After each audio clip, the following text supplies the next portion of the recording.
Hey there, everybody, and welcome to this presentation on healing the inner child. I'm your host, Dr. Elise Snipes. In this presentation, we're going to learn about the inner child. We'll identify examples of behaviors that can traumatize the inner child and impacts of that trauma on the inner child. We'll then move on to looking at core issues faced by many people with a wounded inner child and finish up by exploring strategies to begin healing that inner child. So who are we talking about here? Well, when children are wounded or traumatized and cannot get comfort, they often withdraw. Well, when that happens, the wound either doesn't heal correctly or it stays open. And a lot of times here we're talking about emotional wounds. But it's important to recognize that emotional wounds are just as problematic as physical wounds. When a similar situation arises in the future, the child still does not have an effective way to deal with it, and they still feel unsafe. This may lead to the development of unhealthy behaviors to prevent rejection or abandonment and try to stay as safe as possible. Unfortunately, a lot of times the people who enact these traumatizing behaviors are the caregivers, and that can create a lot of chaos because the child gets confused. They have this caregiver that's supposed to protect them and love them unconditionally, but they're engaging in all of these hurtful behaviors. Some of these behaviors, physical or emotional withdrawal or abandonment. Now, sometimes that can be because the caregiver has a mental health issue or an addiction issue. There are things that can prevent the caregiver from being able to be physically or emotionally present. But the child doesn't understand that. And it's important to help the child process that in order to prevent it from being a problem. But in this situation, the caregiver is either physically or emotionally absent, or they intentionally withdraw. So if the child doesn't act the way the caregiver wants, the caregiver may storm out of the house or emotionally withdraw and give the child the cold shoulder and not talk to them for 2 or 3 days. And the child feels very anxious at that point in time because they know somewhere back in their primitive brain that they rely on this caregiver to survive. Other behaviors include shaming and criticizing when the child doesn't do things right, when the child isn't perfect, when the child doesn't live up to the caregiver's ideals and expectations. There's constructive feedback, but when the information is shaming and criticizing, especially if it humiliates the child. Maybe they are shamed and criticized in front of other people, or they are regularly shamed and criticized so the child doesn't feel like they can do anything right, which makes them fear rejection, which makes them fear abandonment. Blaming and guilting is another behavior that can wound a child and this happens when a parent blames the child for how they feel. It's your fault that I'm stressed out all the time, or it's your fault that your father and I broke up. Guilting the child. We would be able to pay the rent if we didn't have to get you new shoes every 3 weeks. There are a lot of things that caregivers can say that can make the child feel like it's their fault that things are bad, which again makes them fear rejection and abandonment.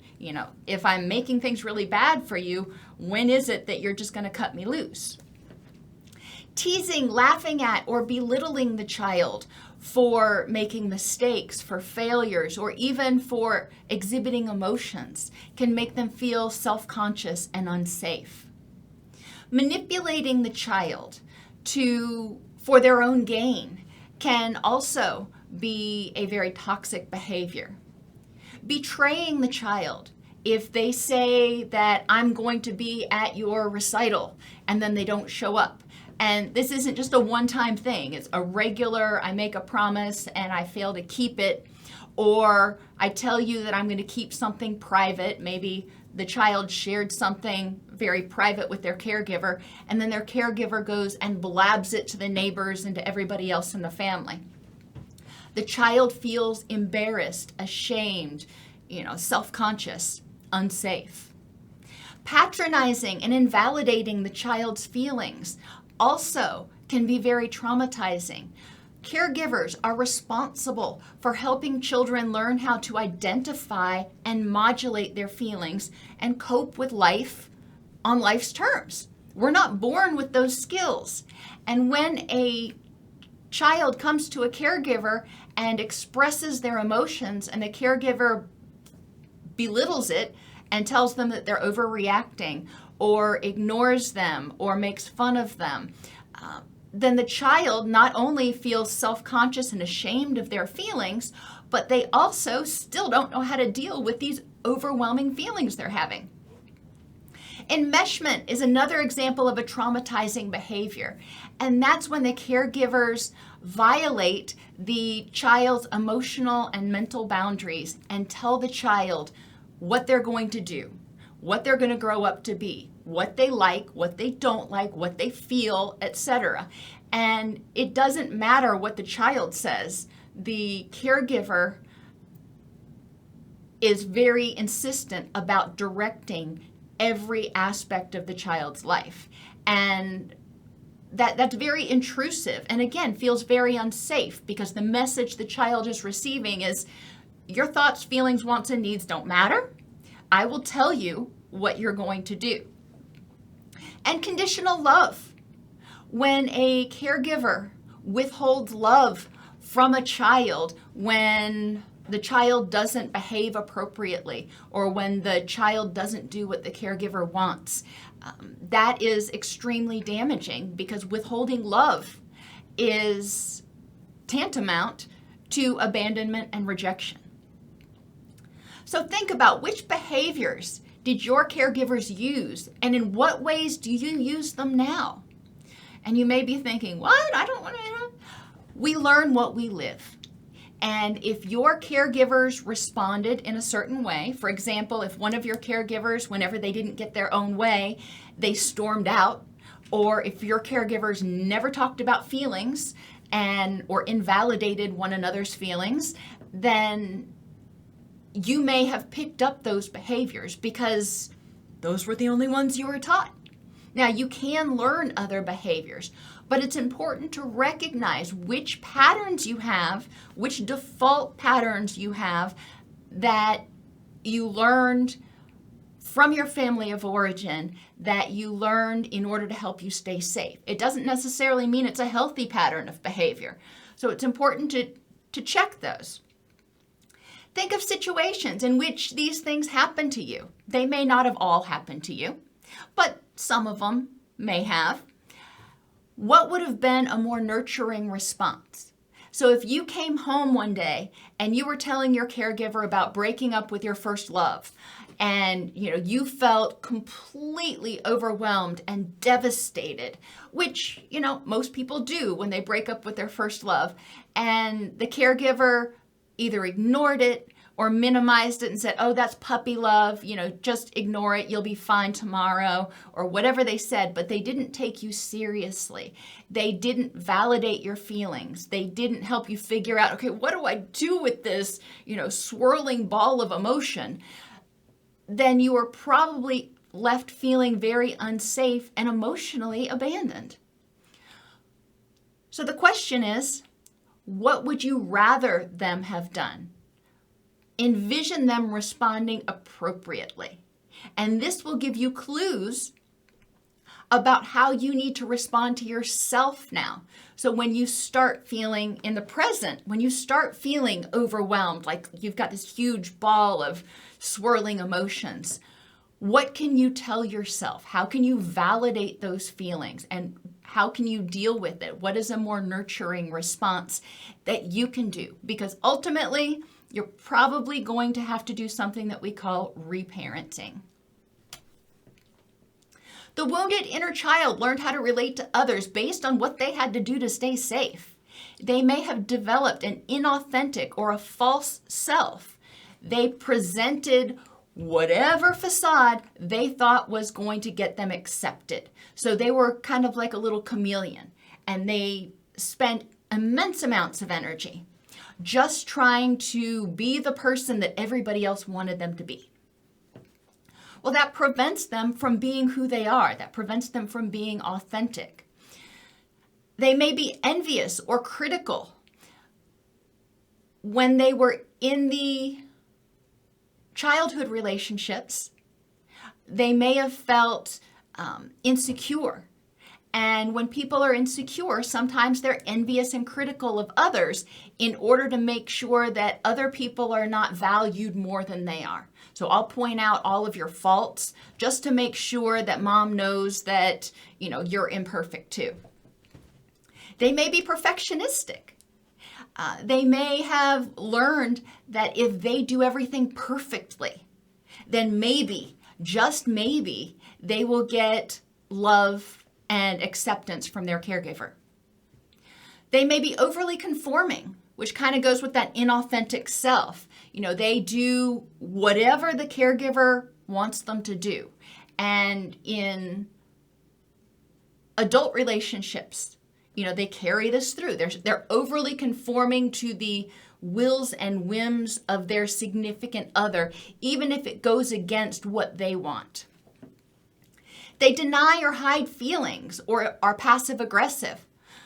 They may have received the message that it wasn't safe to express their feelings because they would be humiliated, mocked, invalidated, patronized, whatever.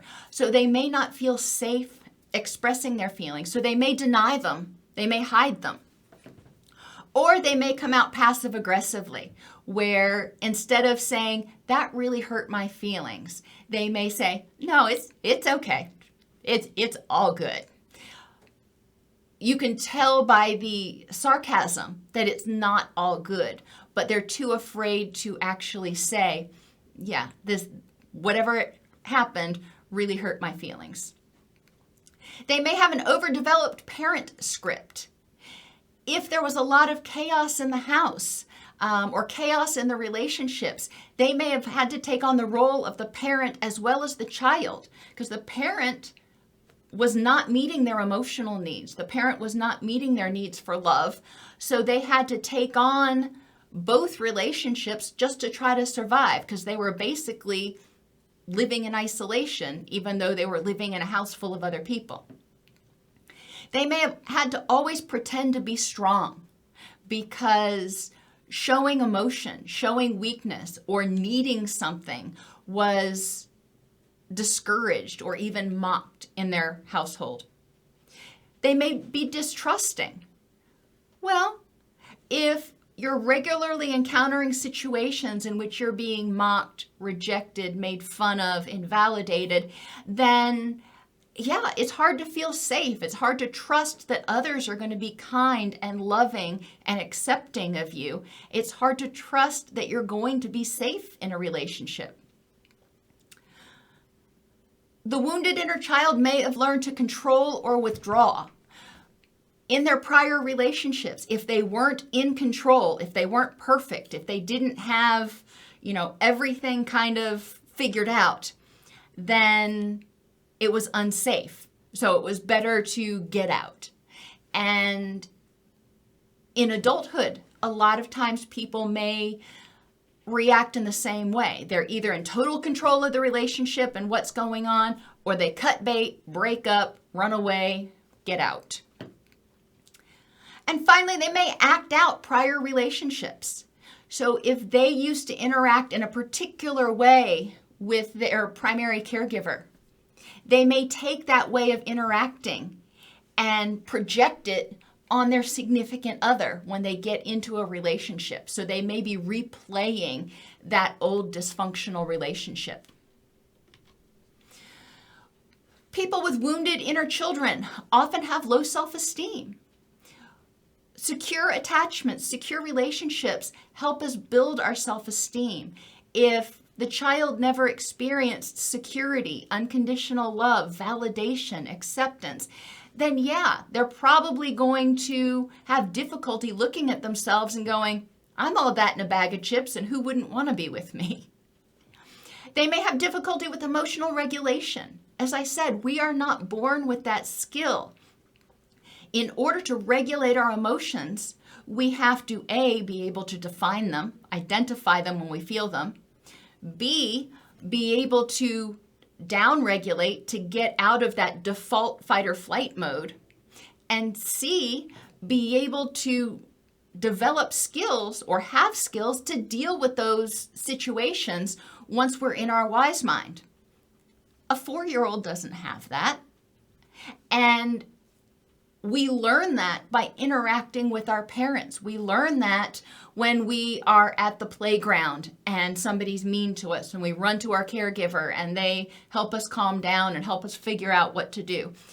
That is part of that secure relationship. That is part of that learning process. The wounded inner child may continue to have polarized thinking. Unfortunately, and we'll talk about this in a second, a lot of times development in certain areas gets slowed down when people are exposed to trauma. So children may continue to think in all or nothing terms because they are operating mainly in that default mode fight or flight network most of the time because they feel unsafe. They feel anxious, so they're constantly in fight or flight mode. When you're in fight or flight mode, you're not in your wise mind. You're not in, let's explore all the possibilities. Fight or flight tends to be very polarized in its thinking. I'm either safe or I'm unsafe. There may be low motivation because of fear of failure. Why should I try anything? Because every time I try, I get laughed at, ridiculed, or rejected anyway. They may fear abandonment or just generally have high levels of anxiety because the world seems like a very scary, hostile place. And they may have internalized caregiver coping and interpersonal behaviors. So they, as we talked about earlier, they may have learned the way their caregiver interacted, they may have internalized those behaviors. So now they have started using those same behaviors in adult relationships.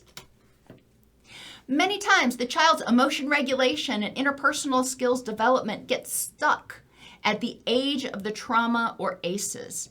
So if the child is, not an adolescent yet, they are thinking very concretely. And if they start feeling very unsafe at this point in time, then they may kind of get stuck in that default fight or flight mode, which prevents them from effectively learning new coping skills. The child will feel unsafe, which strengthens the connections between the amygdala and the default mode network. When the salience and emotion network, so this is another, when the child notices stimuli that are similar to or reminiscent of prior threatening experiences, it triggers that fight or flee response again. And the person starts reacting in their emotional mind based on that old schema. It's the brain's going, I've been here before, I know what to do. Many people with a wounded inner child have very similar core issues. 1, needing to be in control. Inability to trust, over-responsibility and perfectionism, high tolerance for inappropriate behavior, sometimes called enabling, neglecting their own needs, inauthenticity or an inability to feel comfortable telling people how they feel or being who they are, being authentic, and impulsivity. Maybe they don't play the tape all the way through. So when something happens, they run away, they break up, they cut bait instead of playing it all the way through and saying, how is it that I really want this to resolve? With each of these behaviors or each of these issues, it's important to look back at them and ask yourself, how did this help you stay safe in the past? How did needing to be in control help you stay safe? How is it a result of what you experienced? Based on what you experienced, how did that create this need in you to be in control now. And when your need to be in control is triggered, when you start feeling that you need to be the one in control, is that absolutely necessary now in order to keep you safe? Or are you acting from old messages, old ways of reacting? Are you acting from that child's perspective versus the adult's perspective? So look through each of these behaviors that may have been developed in order to help you stay safe and answer those questions for yourself. Other core issues are the direct result of feeling unsafe, and that can be fear of abandonment, low self-esteem, grief, emotion dysregulation, and depression and anxiety. So it's important to think about, how did this issue come about as a result of feeling unsafe? So why is it that feeling unsafe causes you to fear abandonment? And we kind of talked about that already. When children feel unsafe, when they don't feel like their caregivers are going to love them, are going to accept them, then they may fear that they're going to be abandoned. How can you help your inner child feel validated and safe? So when your inner child starts to fear abandonment, and maybe you're in a relationship and you start to feel that, uncomfortable feeling in your gut, and you're like, oh, this is going to be bad. This person's getting ready to leave. They're texting somebody else, whatever. When you start having those fears, how can you help your inner child feel validated and safe? And notice the word I keep saying first is validated. Even if that's not happening, that's how the child feels. So it's important to validate that inner child and note that, okay, I'm noting this feeling in the pit of my stomach. I'm recognizing that my inner Elise is feeling very unsafe right now, or fearing that I could be abandoned. Okay, so you've validated that that's your feeling. Now, what do you need to do to stay safe? The first step in healing is creating safety. We cannot begin to experience or explore those wounds until we feel safe, which means you're going to have to feel safe with yourself. You're going to have to feel safe that if you feel a feeling, if that inner child starts coming out and saying, I'm anxious or I'm angry, it's not going to get invalidated by adult you that says, I don't have time for this right now, you're overblowing it, you're out of control. Your inner child needs to know that you're going to take it seriously. We do this by developing a secure attachment with yourself. This is the same kind of attachment you want to develop with other people eventually. But first you need to develop it with that inner child. And I use the mnemonic visceral. Validation to enhance emotional awareness. You feel a feeling.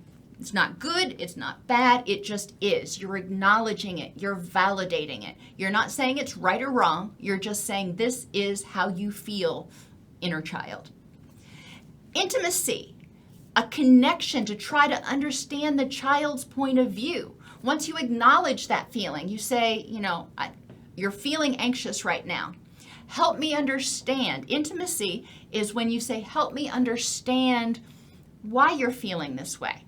I'm curious. Help me understand what makes you tick.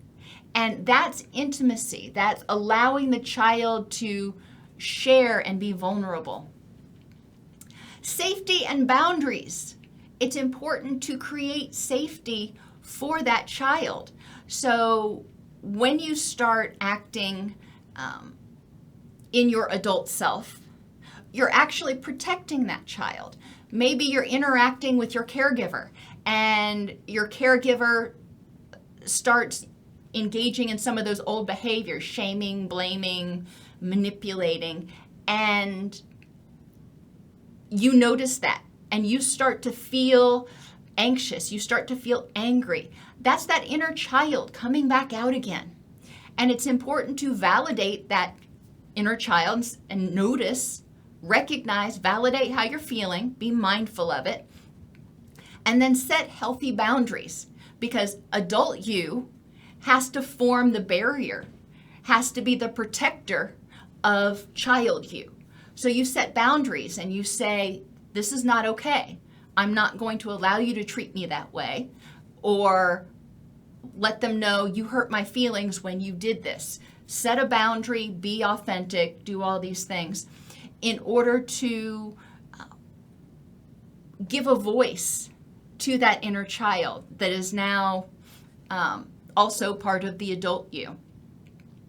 This isn't easy. A lot of times in families and relationships, if they are not used to you setting boundaries, if they're not used to you being authentic, there's going to be some recoil at that. So it's important to recognize that and prepare yourself and prepare the inner child for that.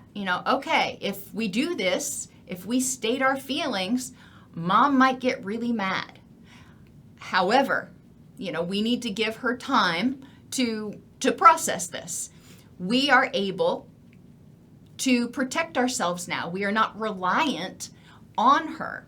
Not that we want to be abandoned or rejected, but it's important to recognize how the situation is different in the present time, in the present context, now that you're an adult versus when you were 5, 6, 7, 8 years old. Consistency and predictability is important.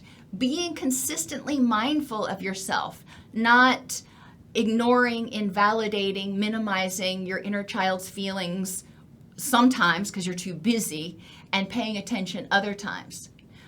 Just like you would if it was an actual, skin and bone child in real life, you would take time out and address that child's needs. And it's important to do that for your inner child. Encouragement and nurturing for self-efficacy.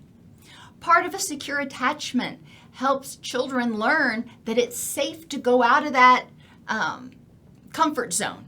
And if you fail, okay, you fail. Come back, we'll figure out how to pick yourself up and, try again. But it is safe to go out and try new things because sometimes you'll succeed. And this encouragement and nurturing for self-efficacy is really important. You're going to feel anxious. Everybody feels anxious, even if they don't have a wounded inner child, when they leave that comfort zone. And it's important to acknowledge that, because your inner child is going to be screaming, don't do this, this is not safe, because it never received support and encouragement from the caregivers. You need to be responsive to help the inner child with coping and problem solving. The inner child may want to throw a tantrum to beat all tantrums. And acknowledging that is okay. But it's also important to help the inner child learn, all right, what is a better way to cope with this? What are our options? Authenticity, to feel feelings and grieve losses. Allowing that child, again, when we allow people to be authentic, they are able to be who they are, and they are able to express their feelings and thoughts, which, going back to the top, we validate. I remember when my kids were little, because we used to listen to those songs a lot on the different Sesame Street and whatever. But I remember times just kind of half skipping down the hall at work singing Goober Peas. That was my little inner self just kind of coming out, singing Goober Peas. And it was what it was. I was being authentic. But I was also letting my inner child out, and I wasn't ashamed of it. I was like, hey, we've all got to have fun. And love, unconditional love, helps enhance the self-esteem of you and your inner child, loving that child, looking back at it, and reflecting and saying, you know what, you are a good child. You may have made some mistakes. Even as an adult, you may have done some things, you may have made some choices that weren't ideal. But you as a human being are lovable. When you're experiencing distress, explore whether it's from the inner child you or the adult you. And reassure the inner child that you've got this. All right, I know this is scary, but I've got this. I'm your shield. I'm here with you. We'll do it together. Get to know your inner child. Many times when you react in unhelpful ways, you're reacting from the place of the child's default mode. The child is in fight or flee, and you are reacting from their default mode, which is based on the skills that they had. So you're acting based with using an 8-year-old skill set instead of a 28-year-old skill set. You may find that at work, you can engage different behaviors, but your personal life is very different. That's because your default network is programmed differently with different schema for work and personal relationships. When you were a child, when you were experiencing this trauma, you were not working. So personal relationships, friendships, family, that has its own set of memories and rules that go along with it. This is how you act, this is what to anticipate, etc. Your adult self is the one that went to work. So your adult self knows how to act and interact at work. And there are very different stimuli at work that are engaged. So you're working basically with two different networks. And when you're at work, the adult you is often engaged. Start to recognize when your inner child is emerging. And a lot of times you can notice this because you're acting like a child instead of an adult. And what I mean is, sometimes it can be fun to be giddy for a minute, but if you're throwing a temper tantrum, that's probably your inner child coming out. Explore why. Non-judgmentally, why is it that I'm being triggered right now? What's going on? How can you validate and respond to that child so they feel safe? As soon as children are validated and feel safe, they often de-escalate significantly. So what can you do to validate and respond to that child? Another way of saying it is, what would a parent do if a child was starting to escalate and feel anxious? In terms of assessment, explore yourself. What current behaviors do you have now that you find problematic? Did you learn them from your caregivers? Did they help keep you safe when you were young? Are they still an attempt to keep you safe, to keep you from being hurt or feeling vulnerable or rejected? What would you rather do instead? So if you tend to yell or throw things or run away or go to sleep or whatever it is you do that doesn't seem to be helpful, what would you rather do instead? Once you figure that out, envision yourself responding in that way.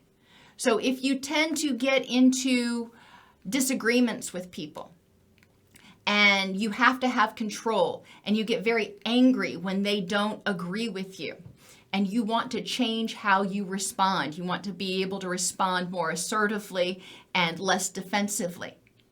Then think about several times when you have responded aggressively and replay that situation in your mind, but this time responding the way that you would like to respond. Envision yourself doing it the new way, and repeatedly envision yourself doing that. The more you envision yourself doing it, the stronger those neural networks are that will be triggered when you start to encounter a similar situation. So if you've practiced a lot, then eventually when somebody disagrees with you, instead of going into fight or flee mode, you will engage that new schema, that new rule for how to respond. Think about what you did not develop or get as a child.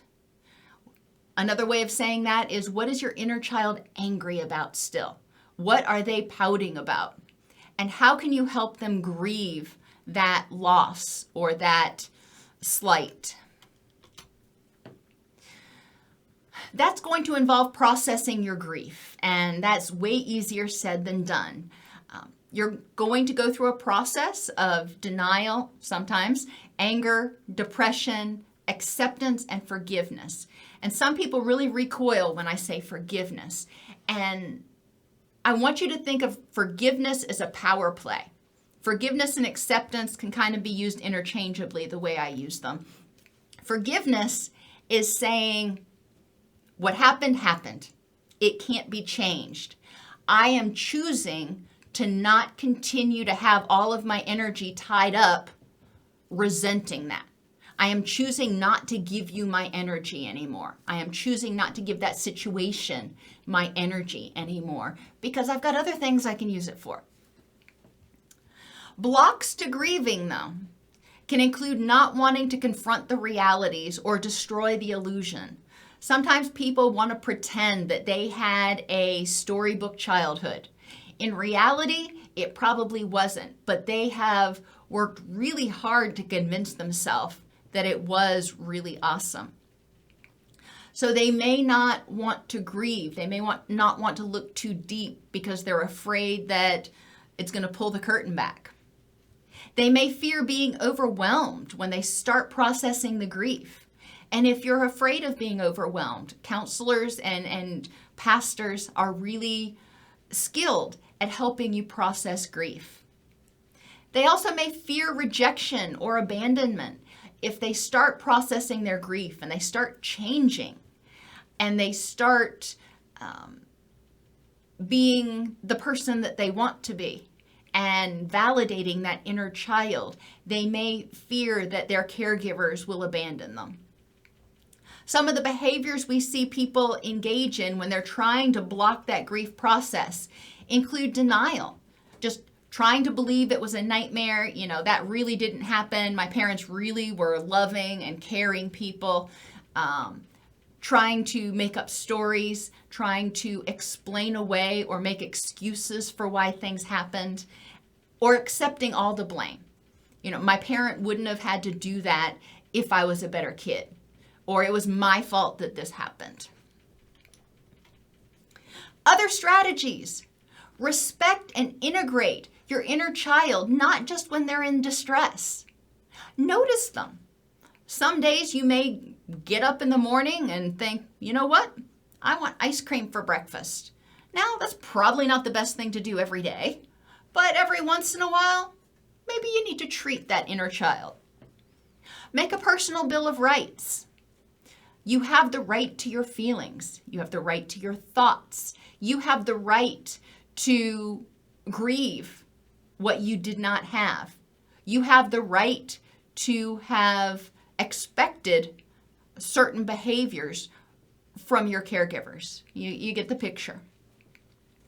Take it slowly and be curious. Change is never easy. So start making slow changes, start experimenting slowly, really work on developing that safe, secure foundation relationship with your inner child. And that's going to take some time. Be curious when it seems to be going awry or you don't understand why you're feeling a certain way. Not judgmental. Be curious. Don't say, I shouldn't be feeling this way. Say, why? Why do I feel this way? Help me understand. Forgive your inner child and your adult self for things that you have done. Maybe you have sabotaged relationships. Maybe you have acted out. Maybe you did run away a bunch of times and cause your parents some grief and distress. Okay. You did. Take responsibility for the parts that are your fault. Whatever parts those are. You made the choice to do it, what have you. But remember that in any situation, it's rare that 100% of the responsibility falls on one person, especially when we're talking about children. When we're talking about children, it's important to look at what other factors were at play and who else bears some of the onus for the responsibility of it. Remorse. If you do something that you regret, you're feeling remorse. Okay, you feel bad that you did it.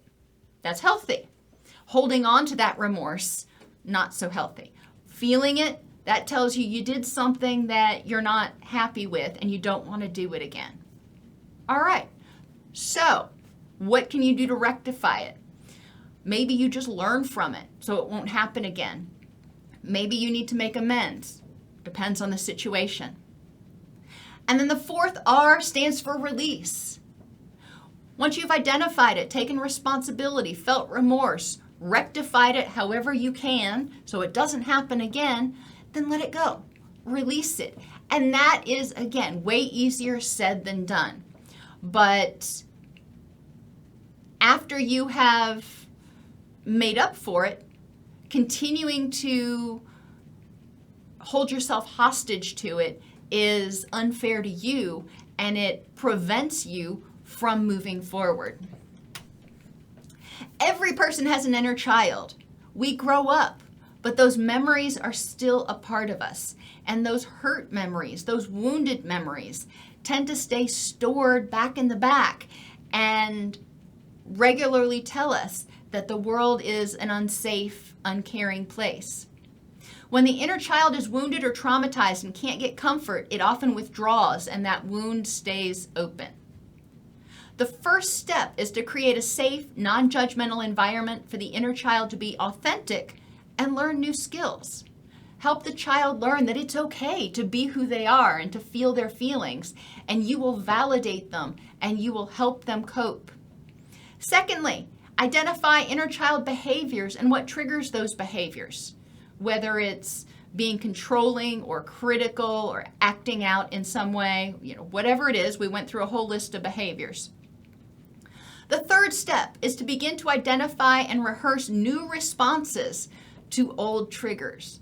If somebody contradicts you, if you fear abandonment, if you are feeling vulnerable and are afraid because you're afraid you're going to be hurt, and whatever it is, how can you react? How do you want to react differently now? Instead of doing X, you want to fill in the blank. Once you identify that, then you need to mentally rehearse it. The more you rehearse it, the easier it will be to call on that new skill, to call on that new response when you're feeling distress. The fourth step is to allow the inner child to identify and grieve their losses. They may be grieving things that are sort of not tangible, like a lost childhood. They may be grieving the fact that because of their childhood, they didn't do things that they wished they could have. Whatever their griefs are, identify them, validate them, and help the child, or help yourself, your inner child, process them. Don't disenfranchise their grief. Don't tell them, well, that's not something to be worried about or to be grieved. If they feel upset about it, it's important to grieve it. I hope this has been a helpful introduction to healing the inner child. I look forward to seeing you next time.